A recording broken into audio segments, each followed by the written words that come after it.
वीणावादिनी माँ शारदे के श्री चरणों में मैं नमन करता हूँ।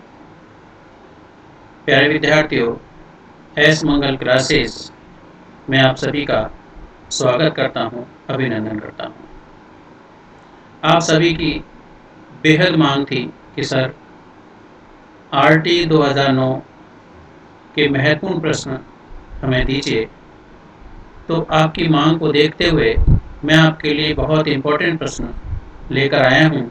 इस सीरीज 7 में आप उन सभी प्रश्नों को बारीकी के साथ में पढ़ेंगे और प्रश्न पढ़ने के उपरांत उनके उत्तर इन्हीं 4 विकल्पों में से खोजेंगे और इन प्रश्नों का दोहरान भी करेंगे।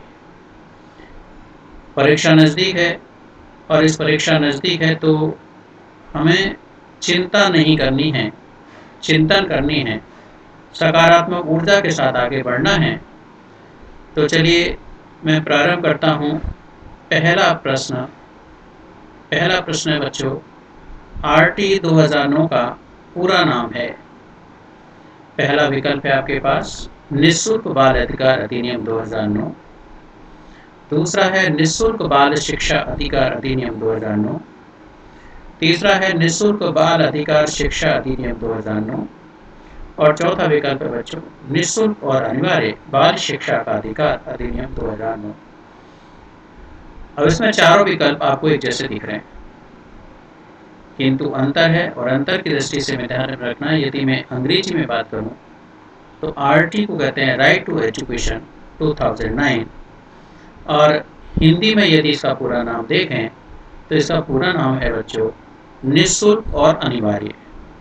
आपको ध्यान में है कि जो आरटी 2009 है वो 6 से 14 वर्ष की आयु के बालक बालिकाओं को निःशुल्क और अनिवार्य शिक्षा देने का अधिकार दिया गया है। इसलिए इसका एक्ट जो बनाया गया वो पूरा नाम है इसका बच्चों, फोर्थ विकल्प है इसका निःशुल्क और अनिवार्य बाल शिक्षा का अधिकार अधिनियम 2009। याद कर लीजिए, इसे इंपॉर्टेंट प्रश्न है, परीक्षा में आ सकता है। प्रश्न नंबर 2, आरटी 2009 की अधिसूचना कब जारी की गई? राइट टू एजुकेशन 2009 की जो अधिसूचना जारी की गई वो कब की गई? यहाँ पर भी हम भ्रमित हो जाते हैं और हमें भ्रमित नहीं होना है। पहला विकल्प है आपके पास 1 अप्रैल 2009 को, दूसरा है 1 अप्रैल 2010 को, तीसरा है 8 अप्रैल 2010 को और चौथा विकल्प है बच्चों 15 अगस्त 2009 को। अब आपको ध्यान में है कि आरटी एक्ट 2009 जो प्रारंभ हुआ था वो तो हुआ था 1 अप्रैल 2010 को, जो अपन मानते हैं, किंतु जो इसकी अधिसूचना है गजट नोटिफिकेशन की जो अपन बात करते हैं, गजट नोटिफिकेशन जो जारी किया गया था वो कब किया गया था? 8 अप्रैल 2010 को। लागू से 1 अप्रैल 2010 को कर दिया था, किंतु जो गजट नोटिफिकेशन है भारत सरकार का वो कब हुआ था? 8 अप्रैल 2010 को। तो ध्यान में रखिए। प्रश्न नंबर 3, आरटी 2009 की अधिसूचना किसके द्वारा जारी की गई? तो आरटी 2009 की जो अधिसूचना है वो किस विभाग द्वारा जारी की गई थी?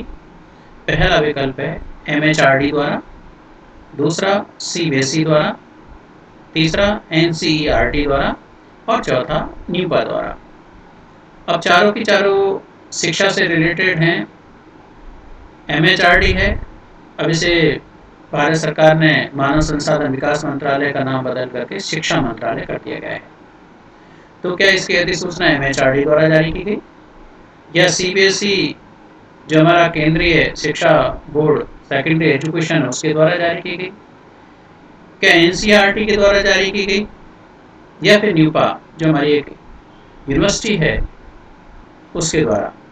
तो यहाँ जो हमारा मंत्रालय है, विभाग है, वही इसकी अधिसूचना जारी करता है और विभाग क्या है हमारा?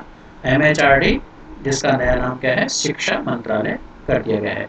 तो ना सीबीएसई इसके जारी करती है ना एनसीईआरटी जारी करते हैं।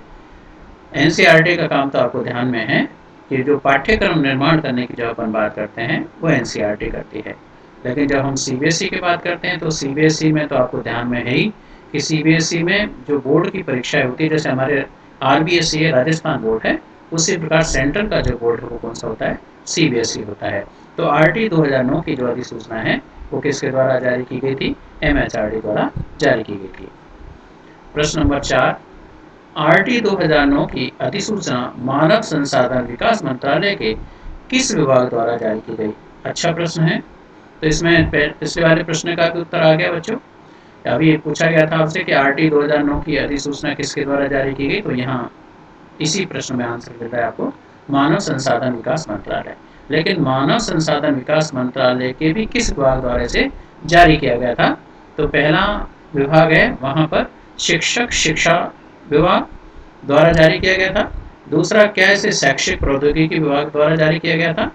क्या इसे विद्यालय शिक्षा और साक्षरता विभाग द्वारा जारी किया गया? या चौथा, मूल्यांकन विभाग द्वारा जारी किया गया? तो इसमें सीधा सीधा सा आंसर आ रहा है यहाँ पर कि जब हम कह रहे हैं कि जो प्रारंभिक शिक्षा की बात की गई है RT अंदर, और प्रारंभिक शिक्षा और प्राथमिक शिक्षा में बच्चों अंतर होता है। प्राथमिक जो शिक्षा होती है वो कक्षा 1 से 5 तक की होती है, जबकि प्रारंभिक शिक्षा जिसको हम कहते हैं एलिमेंट्री एजुकेशन, और प्राथमिक शिक्षा को हम कहते हैं प्राइमरी एजुकेशन। तो यहाँ जो RT एक्ट 2009 है वो एलिमेंट्री एजुकेशन को लेकर है, कक्षा 1 से 8 तक की शिक्षा को लेकर के है। और जब कक्षा 1 से 8 तक की शिक्षा की बात करें तो शिक्षक शिक्षा हो ही नहीं सकता, और शैक्षिक प्रौद्योगिकी विभाग द्वारा भी इसे जारी नहीं किया जा सकता, मूल्यांकन विभाग द्वारा भी जारी नहीं किया जा सकता। जैसा अपन देख रहे हैं विद्यालय शिक्षा, तो RT एक्ट 2009 है वो कौन सी शिक्षा को लेकर है, विद्यालय शिक्षा है, और विद्यालय शिक्षा और साक्षरता विभाग द्वारा से जारी किया गया था। इसकी जो अधिसूचना है बच्चों वो किसके द्वारा जारी की गई, विद्यालय शिक्षा और साक्षरता विभाग द्वारा से जारी किया गया। प्रश्न नंबर 5, विद्यालय प्रबंध समिति का पुनर्गठन कितने समय बाद किया जाता है? तो जो SMC है, ध्यान में आता होगा आपको कि जो हमारे पहली से 8वीं तक के विद्यालय हैं वहां पर SMC की बात की जाती है, शाला प्रबंधन समिति या विद्यालय प्रबंध समिति, SMC, स्कूल मैनेजमेंट कमेटी। जबकि अपन कहते हैं कि भाई नवीं से जो 12वीं तक के विद्यालय हैं, पहली से 12वीं तक के विद्यालय हैं, तो नवीं से जो 12वीं तक के विद्यालय में SDMC होती है, विद्यालय विकास प्रबंध समिति। तो यहाँ पहली से 8वीं तक की जो बात की गई है उसमें SMC का जो गठन किया जाता है उसमें ध्यान में आता होगा आपको कि जो 15 सदस्य हैं, 15 सदस्यों में से 11 जो सदस्य होते हैं अभिभावक होते हैं।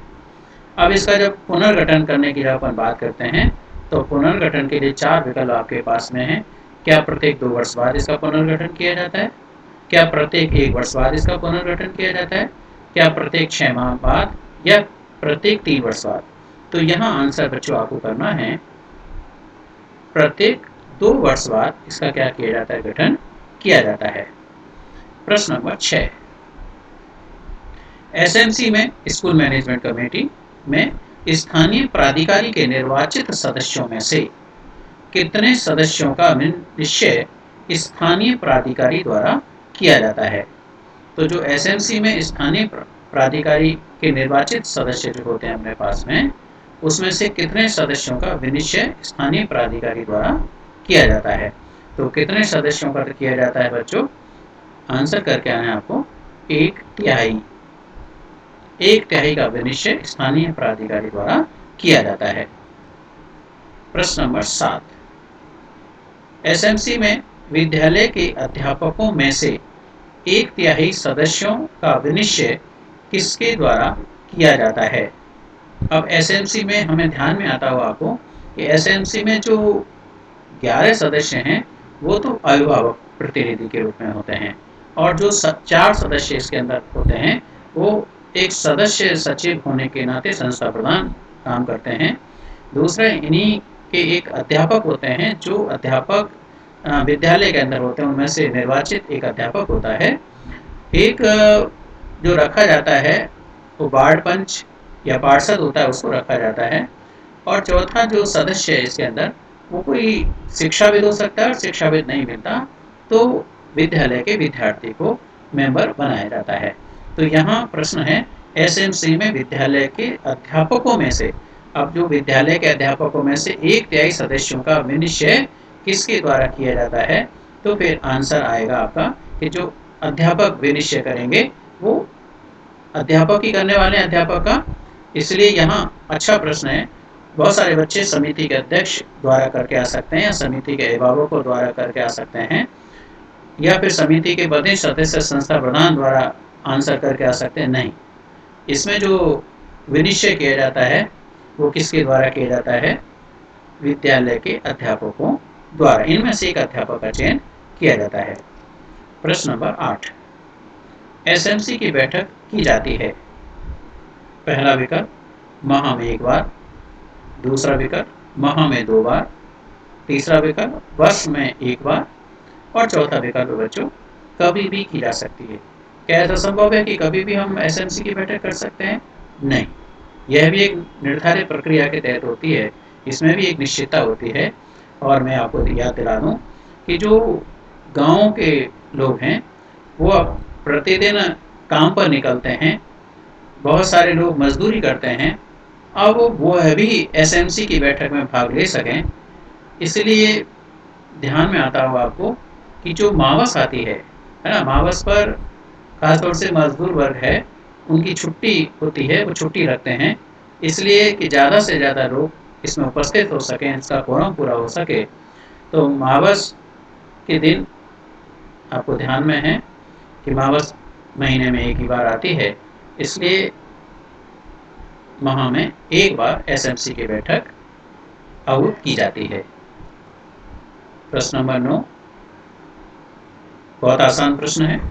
विद्यालय प्रबंध समिति का गठन आरटी 2009 की किस धारा के तहत किया जाता है? यानी कौन सी धारा, जो कुल धारा यदि आपसे पूछ ले जाएं आरटी एक्ट 2009 में, तो कुल 38 धारा है बच्चों, और 38 धाराओं में से ऐसी कौन सी धारा है जो विद्यालय प्रबंध समिति का गठन करती है? क्या धारा 15 है, क्या धारा 21 है, क्या धारा 24 है, क्या धारा 22 है? अब इसमें जो 21 और 24 दोनों धारा इंपॉर्टेंट हैं। जो धारा 24 है वह भी प्रश्न आपसे परीक्षा में पूछा जा सकता है कि धारा 24 किससे संबंधित है। तो जो हमारे अध्यापक के कर्तव्य हैं, क्योंकि सीधा सीधा से अध्यापक से जुड़ी बात की जा रही है, तो अध्यापक के जो सीधे सीधे से दायित्व दिए गए हैं वो किस धारा के अंतर्गत आते हैं? 24 के अंतर्गत आते हैं। और एसएमसी का जो गठन है वो किस धारा के तहत किया गया है? धारा 21 के तहत किया गया है। प्रश्न नंबर 10, एसएमसी का कार्य नहीं है। अब जल्दीबाजी में उत्तर करके मत आ जाना। एसएमसी का कार्य नहीं है, नहीं पूछा जा रहा है, और है पूछा जाता तो अभी पहले पर ही आप लोग टिक लगा कर कह जाते। ऐसा नहीं करना, नहीं है वो ढूंढना है। में 4 यानी 3 कार्य हैं उसके। तो पहला है विद्यालय में आसपास के सभी बालकों के नामांकन और निरंतर उपस्थिति को सुनिश्चित करना। बिल्कुल, ये एसएमसी का कार्य है, एसएमसी के सदस्यों का कार्य है कि जो आसपास के बच्चे हैं जिनका अभी तक नामांकन नहीं हुआ है, जो ड्रॉप आउट बच्चे हैं वो विद्यालय से जुड़ें, जो अनामांकित बच्चे हैं वो विद्यालय से जुड़ें, और जुड़ने के साथ साथ इनकी उपस्थिति भी कैसी होनी चाहिए? निरंतर होनी चाहिए। यह सुनिश्चित करने की जिम्मेदारी किसको दी गई है? एसएमसी को दी गई है। इसलिए पहला वाला कार्य है।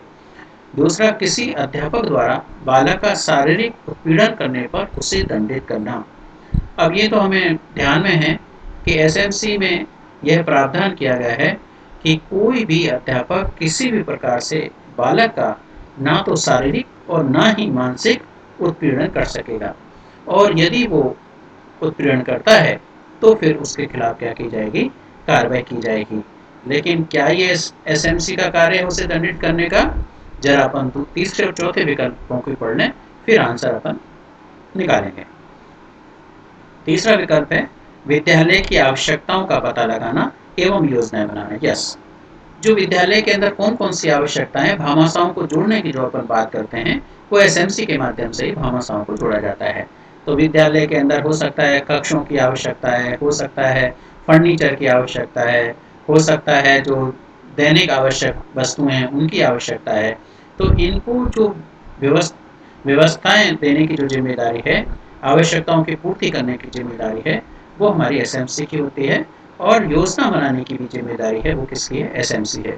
ध्यान में है कि विद्यालय का जो वार्षिक बजट है उसका भी जो अनुमोदन किया जाता है वो किसके द्वारा किया जाता है? एसएमसी के द्वारा किया जाता है। तो पूछा जा सकता है आपसे कि विद्यालय का जो वार्षिक बजट है वो किसके द्वारा अनुमोदित होता है? तो एसएमसी के द्वारा अनुमोदित होता है। तो तीसरा वाला भी कार्य है। चौथा, विद्यालयों में दोपहर के भोजन के कार्यान्वयन की मॉनिटरिंग करना। यस, यह भी कार्य है कि जो दोपहर का भोजन होता है जिसको हम मिड डे मील कहते हैं, तो उसको समय समय पर ये एसएमसी के मेंबर्स चेक कर सकते हैं, उसकी मॉनिटरिंग कर सकते हैं, जिससे कि जो भोजन है वो गुणवत्तापूर्ण बना रहे। तो पहला वाला वैकल्पिक कार्य के रूप में आता है, तीसरा भी है, चौथा भी है। तो इसका मायने अब सीधा सीधा सा आ रहा है कि जो एसएमसी का कार्य है वो यह नहीं है कि किसी अध्यापक द्वारा बालक का शारीरिक उत्पीड़न करने पर उसे दंडित करना। तो बहुत सारे बच्चे इसका गलत उत्तर करके आएंगे। आपको इसका सेकंड वाला विकल्प सही करके आना है। ध्यान में रखना, ये आरटी 2009 में तो है कि कोई भी अध्यापक किसी बालक का शारीरिक और मानसिक उत्पीड़न नहीं करेगा, और यदि करता है तो उसे दंडित किया जाएगा, लेकिन एसएमसी उसे दंडित नहीं करेगी। एसएमसी का कार्य है कि उसकी सूचना, उसकी शिकायत वो जो हमारे स्थानीय अधिकारी होते हैं उनको देने की होती है। यानी एसएमसी का जो कार्य है वो इस प्रकार की कोई दुर्घटना घटित होती है विद्यालय के अंदर, तो एसएमसी उसकी शिकायत कर सकती है अपने स्थानीय उच्च अधिकारियों को। तो सेकंड वाला विकल्प इसका सही है। प्रश्न नंबर 11, विद्यालय की प्राप्तियों और व्यय का वार्षिक लेखा किसके द्वारा तैयार किया जाता है? तो अभी मैं प्रश्न नंबर 10 में इसका जिक्र कर चुका हूँ आपसे। विद्यालय की प्राप्तियों और व्यय का वार्षिक लेखा किसके द्वारा तैयार किया जाता है? संस्था प्रधान द्वारा नहीं, स्थानीय प्राधिकारी द्वारा नहीं, एसएमसी के अध्यक्ष द्वारा। और चौथा विकल्प, जल्दीबाजी में उत्तर नहीं देना, बहुत सारे बच्चे तीसरा विकल्प पर आंसर देकर के आ जाएंगे। केवल अध्यक्ष व्यय और वार्षिक लेखा तैयार नहीं करते, एसएमसी के जो सदस्य हैं मिलजुल करके इसका वार्षिक लेखा तैयार करते हैं। इसलिए चौथा वाला विकल्प है इसका वो राइट है। प्रश्न नंबर 12, विद्यालय प्रबंधक समिति द्वारा बालकों के लिए विशेष प्रशिक्षण कितनी अवधि तक कराए जा सकते हैं? मैं वापस प्रश्न को रिपीट कर रहा हूँ। विद्यालय प्रबंध समिति द्वारा बालकों के लिए विशेष प्रशिक्षण कितनी अवधि तक कराए जा सकते हैं? अब आपको ध्यान में आता हो कि आयु के अनुसार बच्चों को प्रवेश दिया जाता है। अब बच्चे की आयु सपोज करते हैं अपन 13 वर्ष है और वो अभी तक किसी भी विद्यालय के साथ में नहीं जुड़ा है, तो उसका नामांकन जब हम कराते हैं तो फिर आयु के हिसाब से उसको कक्षा 7th मिलनी चाहिए, और जब उसे 7th कक्षा, सीधी 7th कक्षा मिलती है तो पहली से छठी तक का तो उस बच्चे को ज्ञान नहीं है। तो फिर उन बच्चों के लिए हमें किसकी आवश्यकता होती है? विशेष प्रशिक्षणों की आवश्यकता होती है, और विशेष प्रशिक्षणों के माध्यम से हम प्रयास करते हैं उस कक्षा तक उसके ज्ञान का स्तर लाने का। तो इसके लिए 4 विकल्प हैं आपके पास। 3 से 6 माह अवधि रखी गई है, 3 से 24 माह अवधि रखी गई है, 6 से 24 माह अवधि रखी गई है, और 3 से 12 माह अवधि रखी है। यानी कम से कम और अधिकतम, ये 2 बातें हैं इसके अंदर। तो कम से कम तो 3 है, लेकिन अधिकतम जो है वो कितनी है? 24 है। तो इसका सेकंड वाला विकल्प बच्चों सही है। जो प्रशिक्षण की विशेष अवधि रखी गई वो कितनी रखी गई है? 3 से 24 माह रखी गई है। तो मैंने बता दिया कौन से बालकों के लिए विशेष प्रशिक्षण की आवश्यकता होती है। प्रश्न नंबर 13, आरटी 2009 के अंतर्गत कितने किलोमीटर की परिधि में प्राथमिक विद्यालय की स्थापना की जाती है? यहाँ हमसे प्राथमिक विद्यालय पूछा जा रहा है, आपसे उच्च प्राथमिक विद्यालय भी पूछा जा सकता है। तो यहाँ जो प्रश्न आ रहे हैं आपके बीच में, एक ही प्रश्न के मैं साथ के साथ 2-3 जो प्रश्न बन सकते हैं वो, और उनके उत्तर क्या हो सकते हैं वो भी बताता जा रहा हूँ, इसलिए ध्यान से सुनिएगा। केवल प्रश्न को ही नहीं देखना, मैं जो बोल रहा हूँ उसको भी आपको समझना है। तो आरटी 2009 के अंतर्गत कितने किलोमीटर की परिधि में, यहाँ प्राथमिक पूछा जा रहा है, और जब प्राथमिक पूछा जा रहा है तो आंसर क्या हो जाएगा बच्चों? 1 किलोमीटर। यानी प्रत्येक 1 किलोमीटर में हमारा क्या होना चाहिए? प्राथमिक विद्यालय होना चाहिए। यह बात किसके द्वारा कही जाती है? आरटी 2009 के अंतर्गत। और यदि परीक्षा में उच्च प्राथमिक आ जाए तो उच्च प्राथमिक के लिए आंसर क्या करके आना आपको? 3 किलोमीटर। उच्च प्राथमिक स्तर की जो परिधि रखी गई है वो 3 किलोमीटर के अंदर अंदर उच्च प्राथमिक विद्यालय हमारा होना चाहिए। लेकिन जब हम राष्ट्रीय माध्यमिक शिक्षा अभियान, चूँकि आरटी एक्ट 2009 तो एलिमेंट्री एजुकेशन के लिए है, तो जब हम सेकेंडरी एजुकेशन की बात करते हैं तो सेकेंडरी विद्यालय की स्थापना की बात भी पूछी जा रही है आपसे। तो राष्ट्रीय माध्यमिक शिक्षा अभियान के तहत जो रखी गई थी वो कितनी रखी गई थी, 5 किलोमीटर, यानी सेकेंडरी जो विद्यालय होगा, सीनियर सेकेंडरी विद्यालय होगा, वो कितने किलोमीटर की परिधि में, 5 किलोमीटर की परिधि में। तो प्राथमिक विद्यालय 1 किलोमीटर की परिधि में, उच्च प्राथमिक विद्यालय 3 किलोमीटर की परिधि में, और माध्यमिक विद्यालय कितने किलोमीटर की परिधि में होगा, 5 किलोमीटर की परिधि में होगा। प्रश्न नंबर 14, आरटी 2009 में आयु के सबूत के रूप में कौन सा दस्तावेज मान्य है?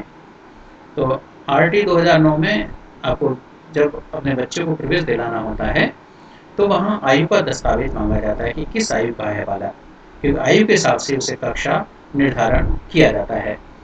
तो यहाँ 4 विकल्प हैं। जन्म प्रमाण पत्र सबूत के रूप में, दस्तावेज के रूप में मान्य होता है, बिल्कुल। अस्पताल या सहायक नर्स और दाई रजिस्टर अभिलेख, बिल्कुल। अस्पताल के द्वारा भी एक प्रमाण पत्र जारी किया जाता है, या जो सहायक नर्स है या दाई है उसके रजिस्टर अभिलेख में जो लिखा गया है उसको भी प्रमाणित माना जाता है, सबूत के रूप में माना जाता है। तीसरा विकल्प है आंगनबाड़ी अभिलेख या माता पिता या संरक्षक द्वारा बालक की आयु की घोषणा। कई बार जन्म प्रमाण पत्र नहीं होता, कई बार अस्पताल या सहायक नर्स या दाई के द्वारा रजिस्टर अभिलेख में भी उसका रिकॉर्ड नहीं मिलता, तो फिर आंगनबाड़ी में उसका अभिलेख देखा जाता है, क्योंकि बहुत सारे बच्चे आंगनबाड़ी के माध्यम से आते हैं और वह भी नहीं मिलता तो माता पिता या जो संरक्षक है वो उस बच्चे के आयु की घोषणा कर एक सबूत दे सकते हैं। इसलिए इसका आंसर क्या हो गया, उपरोक्त सभी। प्रश्न नंबर 15, आरटी 2009 में बालक के विद्यालय में प्रवेश के लिए विस्तारित अवधि है। आरटी 2009 में बालक के विद्यालय में प्रवेश के लिए विस्तारित अवधि है। शैक्षिक वर्ष के प्रारंभ की तारीख से 6 माह, शैक्षिक वर्ष के प्रारंभ की तारीख से 3 माह, शैक्षिक वर्ष के प्रारंभ की तारीख से 9 माह, इनमें से कोई नहीं। अब इसका प्रश्न समझ में आ जाना चाहिए आपका। पूछा जा रहा है आपसे आरटी 2009 में बालक के विद्यालय में प्रवेश, यानी कब तक बालक हमारा प्रवेश ले सकता है, कितने माह तक बालक हमारा प्रवेश ले सकता है। तो यहाँ इसका आंसर है बच्चों पहला वाला विकल्प सही है। जो शैक्षिक वर्ष हमारा प्रारंभ होता है उसके 6 माह के अंदर अंदर हमारा बालक प्रवेश ले सकता है। तो ध्यान में रखिएगा पहला वाला विकल्प सही है। प्रश्न नंबर 16, आरटी 2009 के अनुसार विद्यालय की मान्यता के संबंध में सही तथ्य नहीं है। अब सही तथ्य पूछा जाता तो अलग प्रकार से उत्तर ढूंढते, अब सही तथ्य नहीं है, नहीं वाला विकल्प हमें इसमें ढूंढना है मान्यता के संबंध में। तो पहला विकल्प है विद्यालय संविधान में प्रतिस्थापित आदर्शों के अनुरूप है, बिल्कुल यह सही है मान्यता के संबंध में कि जो हमारा विद्यालय है वो संविधान में प्रतिस्थापित आदर्शों के अनुरूप होना चाहिए। दूसरा विकल्प है विद्यालय सोसाइटी राष्ट्रीयकरण अधिनियम 1860 के अधीन राष्ट्रीयकृत किसी सोसाइटी के द्वारा चलाया जा रहा है, बिल्कुल यह भी होना चाहिए, क्योंकि यदि कोई विद्यालय बिना सोसाइटी राष्ट्रीयकरण अधिनियम 1860 के नहीं चलाया जा सकता, इसलिए उसका राष्ट्रीयकरण होना आवश्यक होता है। तो सेकंड वाला विकल्प भी सही है। तीसरा, विद्यालय किसी व्यक्ति समूह या किन्हीं अन्य व्यक्तियों के लाभ के लिए नहीं चलाया जा रहा है, बिल्कुल यह भी शर्त है, कंडीशन है हमारी कि कोई भी विद्यालय किसी व्यक्ति के लिए या व्यक्ति समूह के लिए कोई अन्य व्यक्ति के लाभ के लिए नहीं चलाया जाएगा। तो चौथा विकल्प है मान्यता की आवश्यकता ही नहीं है, नहीं मान्यता की आवश्यकता होती है, इसलिए आंसर इसका क्या हो रहा है यहाँ पर, चौथा वाला विकल्प सही है। प्रश्न नंबर 17, प्राथमिक एवं उच्च प्राथमिक विद्यालयों की मान्यता किसके द्वारा दी जाती है? पहला, विद्यालय की एसएमसी द्वारा, दूसरा जिला शिक्षा अधिकारी द्वारा, तीसरा निरीक्षण दल द्वारा और चौथा शिक्षा निदेशक द्वारा। तो प्राथमिक उच्च प्राथमिक विद्यालयों की जो मान्यता है वो किसके द्वारा दी जाती है? क्या विद्यालय के एसएमसी देगी? नहीं, विद्यालय के एसएमसी का काम मान्यता देने का नहीं होता। उसका काम है कि जो विद्यालय संचालित है उसका रखरखाव करे, उसकी देखरेख करे। क्या जिला शिक्षा अधिकारी के द्वारा मान्यता दी जाती है? यस।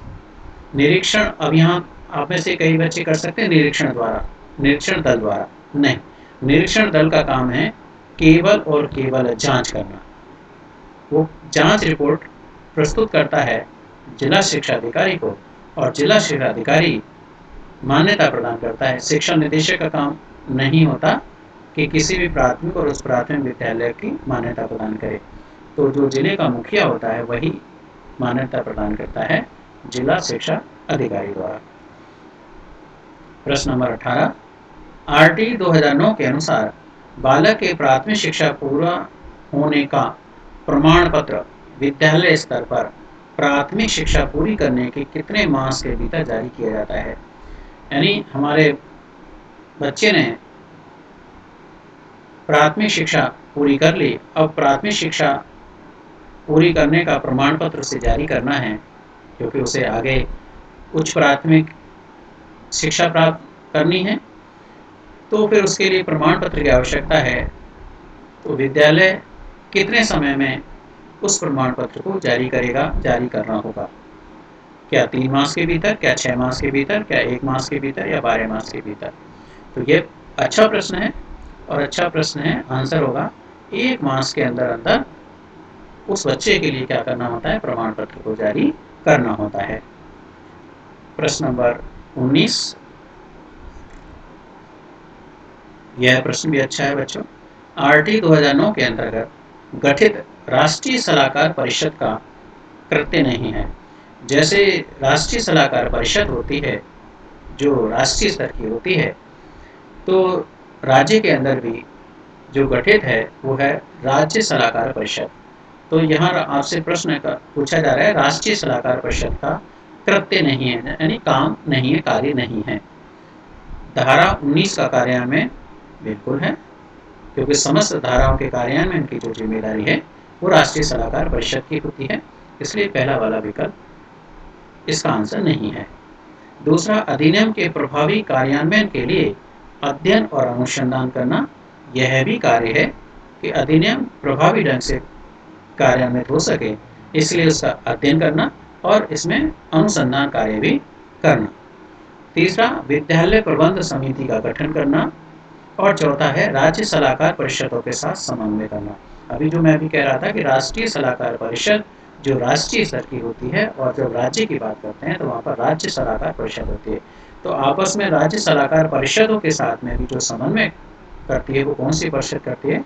राष्ट्रीय सलाहकार परिषद करती है। तो तीसरा वाला विकल्प यहाँ आंसर आ रहा है आपके पास में, विद्यालय प्रबंध समिति का गठन करना। विद्यालय प्रबंध समिति का गठन करने की जिम्मेदारी राष्ट्रीय सलाहकार परिषद और ना ही राज्य सलाहकार परिषद की होती है। विद्यालय प्रबंध समिति का गठन करने की जिम्मेदारी विद्यालय की होती है।